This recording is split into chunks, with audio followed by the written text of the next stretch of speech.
네, 오늘 말씀은 우리가 잘 아는 오병이어 사건입니다. 이 오병이어 사건은 유일하게 네 복음서, 마태, 마가, 누가, 요한 그 모든 복음서에 기록된 그런 사건입니다. 예수님은 여기 사도들이 돌아왔죠. 전도 사역에서 돌아왔습니다. 이 제자들을 데리고 한적한 곳으로 이제 따로 가기를 원하셨습니다. 근데 사람들이 이걸 알고 이제 따라왔죠.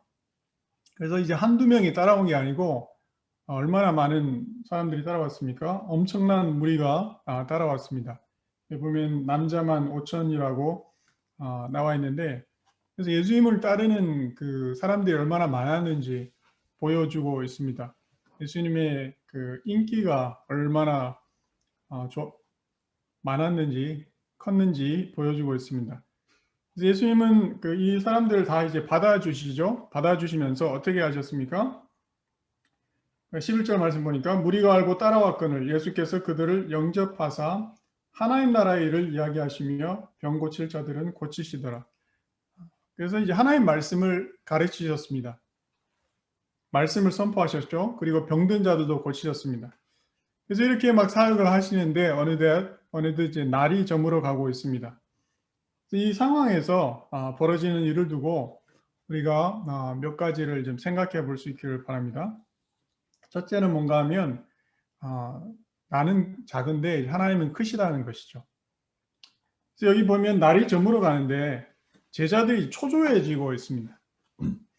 예수님이 무슨 생각을 가지고 이런 이 무리들을 계속 붙들고 있을까? 뿐만 아니라 이제 제자들 자신들도 굉장히 막 배가 많이 고팠을 것입니다. 사역을 마치고 이제 돌아왔는데 몸도 피곤하고 배도 아마 고팠을 것입니다. 그래서 아마 무리를 향한 어떤 불평, 원망도 마음속에 있지 않았을까 생각이 듭니다. 예수님하고 한적한 시간을 좀 보내려고 했는데, 그래서 그렇게 좀 쉬려고 했는데, 이렇게 막 따라와 가지고 사람들이 이렇게 막 모여드니까 마음이 힘들고 또 마음이 또 불안해졌는지도 모르겠습니다. 그래서 날이 저물어 갈 때 제자들이 어떻게 합니까? 예수님께 굉장히 상식적인 요구를 하고 있습니다. 여기 12절 말씀 보면 날이 저물어 가매 12사도가 나와 여짜오되 무리를 보내어 두루 마을과 촌으로 가서 유하며 먹을 것을 얻게 하소서. 우리가 있는 여기는 빈들이니이다. 무리들을 돌려보내야 한다는 것이죠. 돌려보내자는 그 제자들의 요구를 돌려 말하면 어떤 말입니까? 예수님 지금 이러고 있을 그런 상황이 아닙니다. 상황 파악을 좀 하라는 그런 말인 것이죠. 지금 어떤 상황인지 예수님 보이지 않으십니까? 보다 못해 예수님께 말을 올린 것이죠. 돌려보내라고. 사실 제자들이 많은 것을 봤습니다. 예수님과 함께하면서 태풍이 잠잠해지는 것도 보고 귀신을 쫓아내는 것도 보고 병든 사람들이 낫는 것도 보고 또 죽은 자까지 살리시는 그러한 예수의 능력을 옆에서 다 이제 지켜봤습니다. 근데 지금 상황 같아서는 상식의 선에서 판단하기에 맞는 것 같습니다. 5천 명이 넘는 사람들을 모아두고 이제 한적한 빈들에서 뭘 할 수 있겠습니까? 아무리 예수님이라도 이번에는 그냥 보내는 게 맞는 것 같습니다.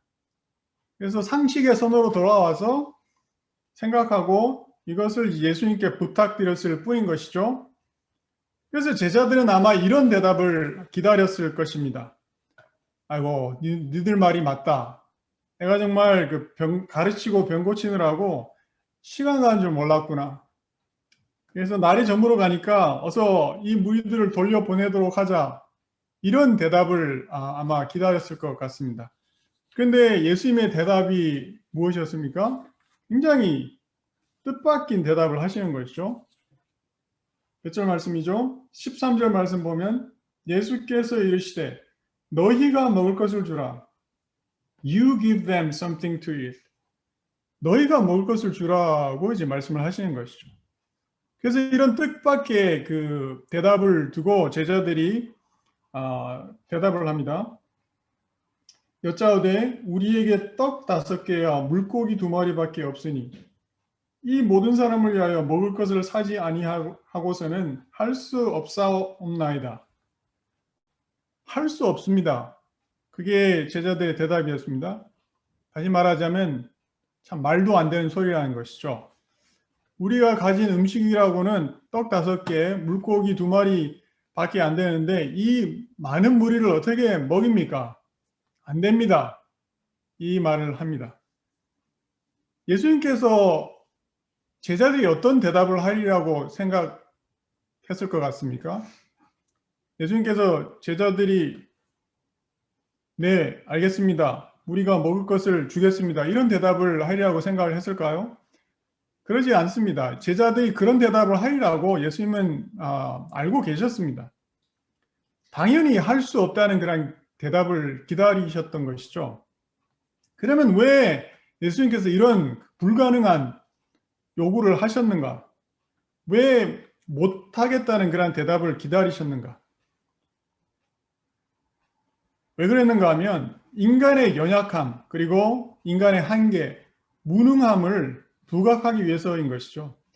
인간의 자원으로는 전적으로 부족한 그런 상황인 것입니다. 예수님과 제자들 자신들도 먹을 게 없는 상황인데 5천이 넘는 사람들을 어떻게 먹입니까? 그들의 그 턱없이 부족한 그런 상황, 그들의 한계를 철저하게 인식하게 하기 위함이라는 것이죠. 왜 이런 인식이 필요합니까? 왜 그런가 하면 우리가 정말 작다는 것을 깨달을 때 하나님의 크심을 체험하게 되는 것입니다. 우리가 부족하다는 것을 깨달을 때 그의 풍성하심을 체험하게 된다는 것이죠.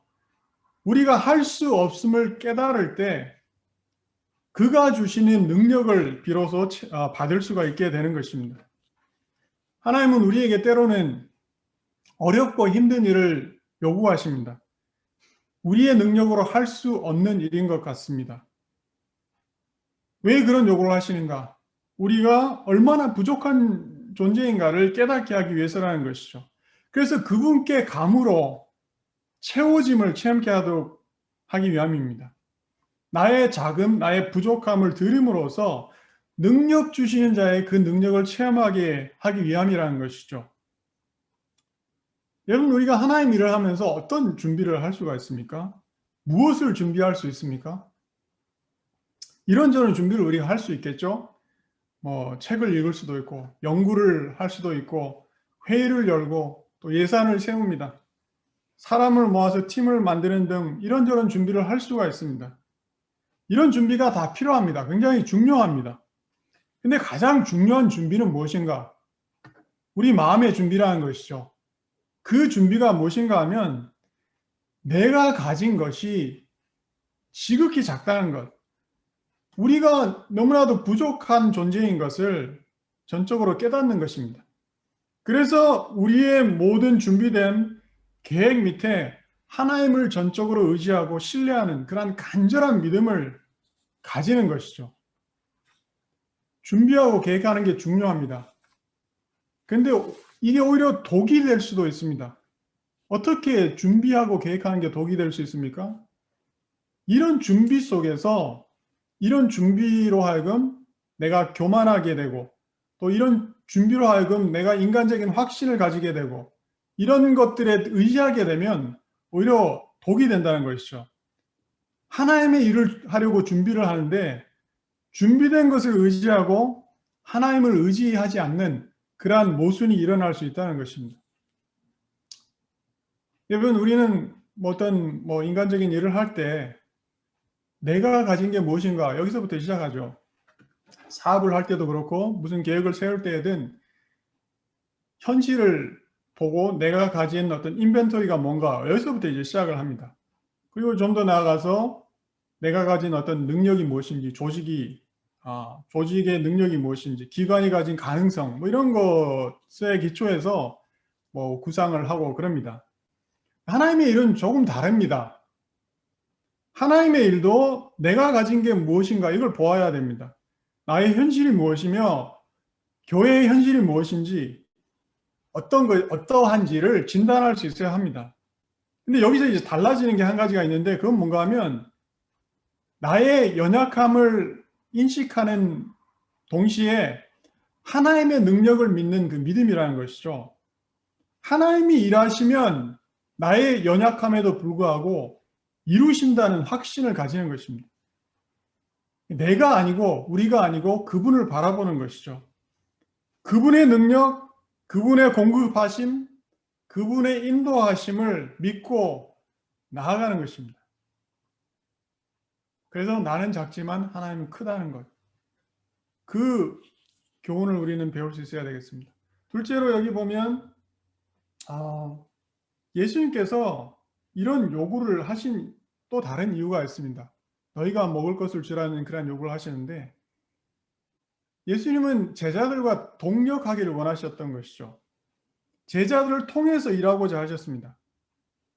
제자들에게 여기 보면 무리들을 앉히라고 하셨고 제자들에게 음식을 나누어 주게 하셨습니다. 그래서 예수님께서 이 기적을 일으키셨지만 실제로 이 기적을 행사할 때 제자들을 통해서 이루어지게 하셨다는 것이죠. 그러니까 예수님께서 능력을 주실 때 제자들이 주님의 손과 발이 되었습니다. 여기 16절 말씀만 읽어보면 예수께서 떡 5개와 물고기 2마리를 가지사 하늘으로 축사하시고 떼어 제자들에게 주어 무리에게 나누어 주게 하셨다고 말씀을 하고 있죠. 그래서 주님의 손과 발이 된 것이죠. 그리고 이 제자들이 바로 기적의 동참자가 되게 하셨습니다. 예수님은 어떤 말을 하셨습니까? 이 제자들이 예수님이 하신 일보다 더 큰 일도 하게 되리라고 말씀을 하십니다. 우리의 그 비전의 한계가 무엇인가? 우리는 이런 말을 할 때가 있습니다. 전에 뭐 해본 적이 없는 일인데 이런 일을 어떻게 할 수 있는가? 우리가 이런 일을 어떻게 할 수 있는가? 이런 말들이 어떻게 보면 이제 사역을 죽이는 말이라는 것이죠. 실질적인 문제가 있을 수 있습니다. 실질적으로 우리가 타당한 염려를 할 수가 있습니다. 그리고 이게 정말 통상적으로 해오던 것과 다를 수 있습니다. 그래서 염려가 들고 또 그런 것에 대해서 걱정을 할 수가 있습니다. 그런데 예수님의 존재가 이 모든 공식을 바꾼다는 것이죠. 통상적인 그런 길을 바꾼다는 것입니다. 그래서 예수님의 존재로 인해서 그분의 능력으로 인해서 우리가 내 생각으로 못한다고 했던 그런 것들을 할 수 있게 되는 그런 역사가 일어나는 것이죠. 그게 바로 하나님의 일이라는 것입니다. 예수님은 우리가 바로 그런 사역의 동참자가 되기를 원하신다는 것이죠. 그러니까 문제는 동참하지 않는 게 문제지 작은 것은 문제가 아니라는 것입니다. 동참하면 그가 일하신다는 것이죠. 우리는 단지 예수님의 손과 발이 되는 것뿐입니다. 여러분 우리가 사도행전을 보면 초대교회의 정말 놀라운 부흥과 성장의 역사를 볼 수가 있습니다. 근데 이 제목을 더 정확하게 붙이자면 사도행전이 아니고 성령행전이라는 것이죠. 성령행전. 성령께서 역사하셨습니다. 그래서 그분께서 역사하실 때 사도들이 성령님의 입이 되고 손이 되고 발이 되었습니다. 다락방에 모여서 기도하던 작은 무리가 세상을 뒤엎는 그런 역사를 일으켰다는 것이죠. 그들이 한 게 아니고 성령께서 하신 것이죠. 그들은 성령의 감동에 그리고 성령의 인도하심에 따라서 움직이고 일했을 뿐이라는 것입니다. 예수님은 우리의 작은 손과 발을 통해서 일하시고 또 우리와 함께 동역하기를 원하신다는 것입니다. 우리가 세 번째 생각할 수 있는 건 뭔가 하면 오늘 말씀을 통해서 오병이어만 있으면 된다는 것입니다. 오병이어. 여러분 우리는 살아가다가 원망스러운 생각이 들고 또 불평할 때가 있습니다. 없다고 불평하고 또 작다고 불평합니다. 그런 원망을 할 필요가 없다는 것이죠. 작다고 좌절했어도 안 된다는 것입니다. 오늘 말씀을 보면 오병이어만 있으면 된다는 것입니다. 그러면 다시 일어설 수 있다는 것이죠. 과거를 후회할 필요도 없고 미래를 두려워할 필요도 없습니다. 좌절하고 포기하는 게 문제지, 좌절하고 포기하는 게 실패지 다른 게 실패가 아니라는 것이죠. 오병이어의 교훈은 내가 지금 가지고 있는 가장 하찮고 작아 보이는 그것, 바로 그것을 귀히 여기라고 말씀을 하고 있습니다. 이것을 통해서 하나님께서 이루실 역사를 바라보고 미래를 향한 가능성을 바라보라고 합니다. 그리고 한 걸음을 앞으로 내디디라고 하는 것입니다. 여러분, 우리가 42km가 넘는 마라톤을 어떻게 다 뛸 수 있습니까? 그냥 생각만 하면, 상상하면 마라톤이 다 뛰어집니까? 첫 발을 내딛는 데서부터 시작된다는 것이죠. 우리가 산을 어떻게 옮길 수 있습니까? 실제로 우리가 산을 어떻게 옮깁니까? 내 손으로 돌 하나를 집어들므로써 그게 시작된다는 것입니다. 영어를 어떻게 우리가 정복할 수 있습니까? 오늘도 변함없이 단어 하나, 문장 하나 더 외우는 데서부터 시작된다는 것이죠. 작은 것이지만 그 작은 것을 드릴 때 하나님께서 도우시고 하나님께서 일하신다는 것입니다. 나의 작은 정성, 나의 작은 열심, 나의 작은 헌신을 드릴 때 하나님께서 역사하신다는 것입니다. 한 끼 식사로 끝나느냐, 아니면 5천 명을 먹이는 기적의 잔치가 되느냐, 이거는 바로 예수님께 드리느냐 안 드리느냐 거기에 달려 있다는 것이죠. 우리의 태도는 항상 이런 태도가 되어야 한다는 것입니다. 내가 드릴 수 있는 오병이어는 무엇인가? 이게 되어야지, 왜 나는 오병이어밖에 없는가? 이게 되어서는 안 된다는 것입니다. 하나님은 신세 한탄하라고 우리에게 인생을 주시지 않으셨다는 것이죠. 우리는 하루하루를 살아가면서 내 생각 속에서 항상 선택을 합니다. 그 두 가지 선택을 한다는 거죠. 첫 번째 선택, 왜 나는 오병이어밖에 없나? 왜 나는 이것밖에 안 되냐? 그런 생각을 한다는 것입니다. 그래서 그 안에서 원망하고 불평하고 낙심하고 좌절합니다. 근데 두 번째 선택이 있다는 거예요. 두 번째 선택은 뭡니까? 내가 가진 그 작은 것을 하나님께 드리는 선택을 하는 것이죠. 드림으로써 하나님 안에서 소망하고 바라보고 더 나아가서 꿈꾸는 것입니다. 여러분, 우리의 삶이 참으로 미약할 수 있습니다. 내 삶이 미약합니다. 그런데 적어도 오병이어는 드릴 수 있다는 것이죠. 교회가 미약합니다. 그러나 적어도 오병이어는 드릴 수 있습니다. 드리고 그리고 맡기는 믿음이 필요하다는 것이죠. 내 삶을 맡기고 교회를 맡기는 것입니다. 내 인생을 내가 다 책임지려고 하지 마시기 바랍니다. 내가 1부터 100까지 다 책임지고 다 내가 알아서 해야 된다는 그런 강박관념에서 우리가 자유로울 수 있어야 한다는 것입니다. 단지 우리가 할 수 있는 것, 우리에게 주어진 하루하루를 귀하게 여기고, 우리에게 주어진 그 24시간을 귀하게 여기고, 삶을 사랑하고, 나의 작은 기도, 나의 작은 정성을 드린 것, 그것뿐이라는 것이죠. 교회를 책임지는 것도 아닙니다. 우리가 어떻게 교회를 책임지겠습니까? 제가 어떻게 교회를 책임을 집니까? 단지 우리는 교회를 사랑하고 섬기고 우리의 작은 정성을 드리는 것, 그것뿐이라는 것이죠. 하나님께서 어떤 가능성을 열어주실지 우리는 알지 못합니다. 우리가 그러한 작은 정성과 헌신을 드릴 때 하나님께서 어떻게 일하실지 우리는 알지 못한다는 것이죠. 그걸 모르는데 내 편협한 그 생각의 틀에 갇혀가지고 이것을 보지 못하고 동참하지 못한다면 이 또한 슬픈 일이라는 것이죠. 그래서 우리는 오병이어를 감사할 수 있어야 되겠습니다. 내가 작더라도, 내가 연약하더라도, 아니 오히려 나의 작고 연약함을 감사할 수 있어야 되겠습니다.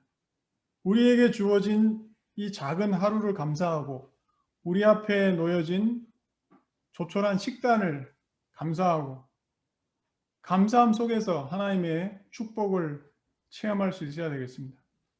감사함 속에서 역사하시고 이루시고 채우시는 그 하나님을 우리가 체험할 수 있어야 되겠습니다.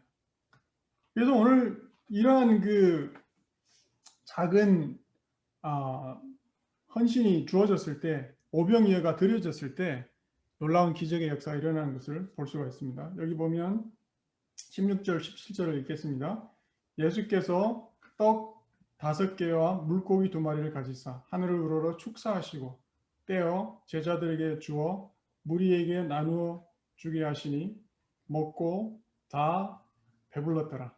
그 남은 조각을 12바구니에 거두니라. 예수님께서 공급하실 때 이러한 충만한 역사가 일어난다는 것이죠. 여기 나눠주게 하셨다고 그랬는데 제자들에게 주어 무리에게 나눠주게 하셨다고 그랬는데 이건 이제 그냥 한 번 줬다는 말이 아니고 계속해서 he kept giving 이런 그 의미입니다. 우리 어떻게 이런 기적이 일어났는지 뭐 알 수가 없지만 계속 떡과 빵이 공급되어지는 그런 역사가 일어났다는 것이죠. 이 현대인들은 이러한 그 기적적인 요소를 막 없애려고 막 그럽니다. 그러니까 어떻게 이걸 뭐 해석하려고 그러는가 하면 예수님께서 먼저 이니셔티브를 취했기 때문에 주도를 했기 때문에 모든 사람들이 자기 런치백을 가지고 왔는데 그래서 예수님께서 시작하셔가지고 다 가지고 왔던 음식을 다 꺼내가지고 같이 먹었다고 이렇게 막 하려고 해석을 합니다. 이 어떤 사람들은 이제 오병이어가 있는데 그걸 조금씩 나눠 가지고 이 많은 사람들이 먹었다는 것이죠. 빵을 얼마나 작게 떼야 됩니까? 5천 명이 나눠 먹으려면 그 한 조각이 정말 눈에 안 보이는 그런 작은 조각으로 나눠졌는데 그런 조각을 먹고 사람들이 배불리 먹을 수가 있겠습니까? 말씀에는 전혀 그런 말씀이 없는 것이죠. 그걸 이제 합리화 시키려고 막 이런 말을 하는데 여기 먹고 다 배불렀더라.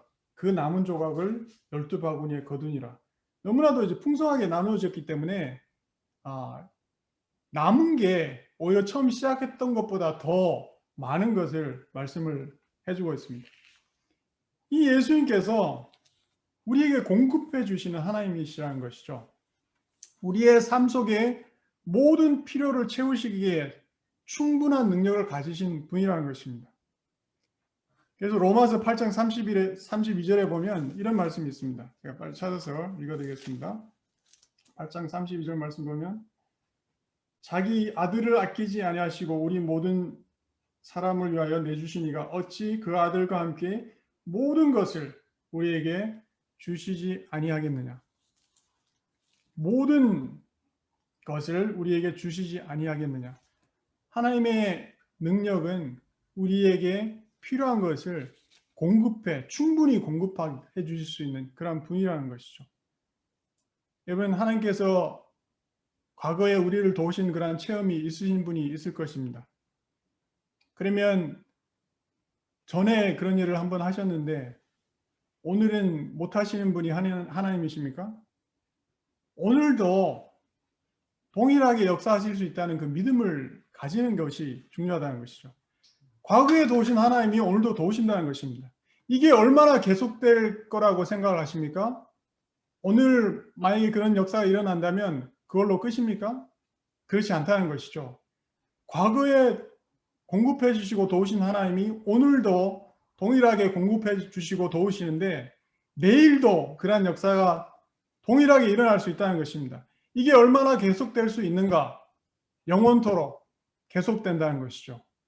우리가 천국에 갈 때까지 그 역사가 계속될 수 있다는 것입니다. 그래서 우리의 반응은 무엇인가? 이분을 찬양하는 것입니다. 하나님을 높이고 찬양하는 것이죠. 그분께 감사드리는 것, 이게 우리의 반응이라는 것이죠. 그래서 우리는 이 5천 명이 정말 50명씩 이렇게 둘러 앉아가지고 예수님의 그 축사 뒤에 배불리 먹는 그러한 모습을 보는데 이게 바로 예수님께서 베푸시는 천국 잔치의 그림자라는 것이죠. 이러한 풍성함이 이루어지는 역사가 바로 천국의 역사라는 것입니다. 모든 사람들이 다 포함되어서 남녀노소 할 것 없이 하나님의 백성이 잔치를 즐기고 메시아에 의해서 하나님 주님에 의해서 풍성하게 공급된 그러한 잔치를 즐기는 것이죠. 그래서 이러한 그 역사를 통해서 하나님 나라의 그 축복이 어떤 것인지를 우리에게 참 보여주고 있습니다. 여러분, 하나님은 우리의 필요를 채우시기에 충분하신 분이십니다. 우리에게 공급하시기를 꺼려하지 않으시고 충만하게 주시는 분이 바로 하나님이시라는 것이죠. 우리가 가진 작은 정성, 헌신, 우리의 기도와 또 간절한 마음을 기도에 담아서 그렇게 드릴 수 있어야 되겠습니다. 좌절하지 않고 오늘도 일어서서 우리가 가야 할 길을 걸어갈 수 있어야 되겠습니다. 그러한 은혜가 저와 여러분 가운데 있을 수 있기를 간절히 기도드립니다. 기도하겠습니다.